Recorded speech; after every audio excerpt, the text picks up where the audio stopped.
Slick back. No, slick back. That's what I said. Slick back. No, nigga, I'm a pimp named Slick Back. Pimp named Slick Back. Pimp named Slick back. Nigga, are you deaf? I'm a pimp named Slick. Assalamualaikum warahmatullahi wabarakatuh. Nama saya Margareta Lindsay dengan NPM 231111004. Di sini saya akan menjelaskan tentang sholat. Sholat adalah panggilan Allah. Olehnya sebagai umat muslim wajib hukumnya melaksanakan perintah Allah Subhanahu wa ta'ala. Sholat sebagai bentuk ketakwaan umat kepada Allah, karena yang memberi nikmat kehidupan di muka bumi adalah kuasa Sang Pencipta. Sebelum memahami tata cara sholat, pertama-tama kita harus memenuhi syarat-syarat berikut ini, yaitu harus beragama Islam, balik dan berakal sehat, bersih dari najis kecil dan najis besar, mengetahui tata cara sholat, sudah masuk waktu sholat, harus selalu menghadap kiblat, dan wajib memenuhi peraturan menutup aurat. Apabila ada salah satu syarat di atas yang tak dipenuhi, meskipun tata cara sholatnya benar, maka sholat dapat menjadi tidak sah dan tak berpahala. Selain syarat, ada pula yang disebut dengan rukun sholat yang harus diketahui sebelum memahami tata cara sholat, yaitu berdiri bagi yang masih mampu, mengucapkan niat di dalam hati, mengucapkan takbiratul ihram saat takbir pertama, membaca surat Al-Fatihah di setiap rakaat, ruku dan tumak nina, membaca iktidal setelah ruku dan tumak nina, menjalani sujud 2 kali, duduk di antara 2 sujud, duduk tasyahud akhir, membaca doa tasyahud akhir, membaca salawat Nabi Muhammad SAW saat tasyahud akhir, salam pertama, tertib melakukan rukun sholat secara berurutan. Agama Islam adalah agama yang mengajarkan kebaikan dan kelembutan bagi setiap pemeluk agamanya. Karena dalam penerapan nilai agama Islam yang benar, haruslah dimulai dengan menyebarkan kebaikan dan kelembutan agar tidak ada rasa keterpaksaan dalam menjalani setiap aturan dalam agama Islam tersebut.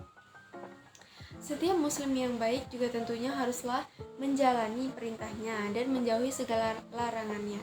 Setiap perintah dalam ajaran Islam tentunya bertujuan untuk penyelamat bagi setiap umatnya, karena semua perintah dalam Islam itu pastinya mempunyai tujuan yang baik, dan setiap larangan dalam Islam sudah pasti mempunyai akhir yang buruk bagi setiap umat Islam. Untuk itu, sangat penting dalam menjalani setiap perintah agama Islam.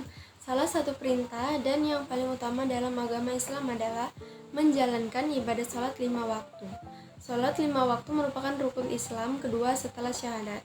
Sebagai seorang muslim yang taat, sangat penting menjalankan ibadah sholat agar terhindar dari segala bentuk kemaksiatan yang ada di dunia.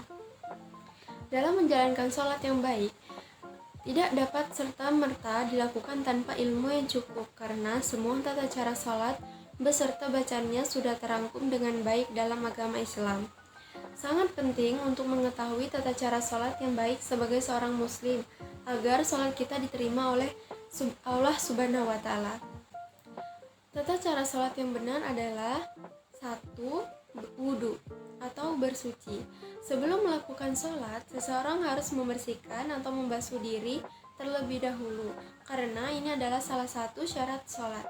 Sebaliknya, wudu sebenarnya telah berubah menjadi fase sholat, sehingga setelah wudu tidak boleh ada kalimat atau percakapan di luar sholat agar wudunya tidak rusak.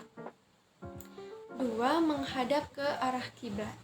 Setelah bersuci atau wudu, tindakan selanjutnya adalah berdiri menghadap kiblat. Yang ketiga adalah takbiratul ihram. Kemudian dilanjutkan membaca takbiratul ihram, yaitu sunnah mengangkat tangan setinggi bahu atau menekan kasar ibu jari ke telinga bagian bawah.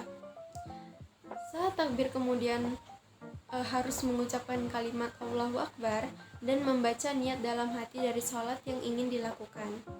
Sebaiknya niat yang dibacakan dari dalam hati tidak berhenti pada bacaannya saja, tetapi dimasukkan ke dalam kegiatan sholat hingga selesai. 4. Membaca doa iftitah. Setelah takbiratul ihram, maka selanjutnya adalah membaca doa iftitah.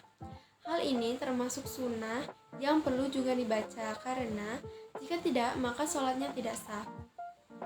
Yang kelima adalah baca surat Al-Fatihah. Nah, setelah selesai membaca bacaan iftitah, selanjutnya adalah membaca surat Al-Fatihah. Hal ini dalam rukun harus dibaca. Yang keenam adalah membaca beberapa ayat Al-Quran. Ketika surah Al-Fatihah telah dibaca, maka bacalah beberapa surat atau ayat Al-Quran. Misalnya, membaca surat Al-Ikhlas atau An-Nas, atau juga bisa Al-Falaq. Diperbolehkan membaca satu ayat Al-Quran saja. Jangan tunggu dirimu menjadi baik untuk sholat, namun sholatlah agar dirimu menjadi baik. Sekian dari saya. Wassalamualaikum warahmatullahi wabarakatuh.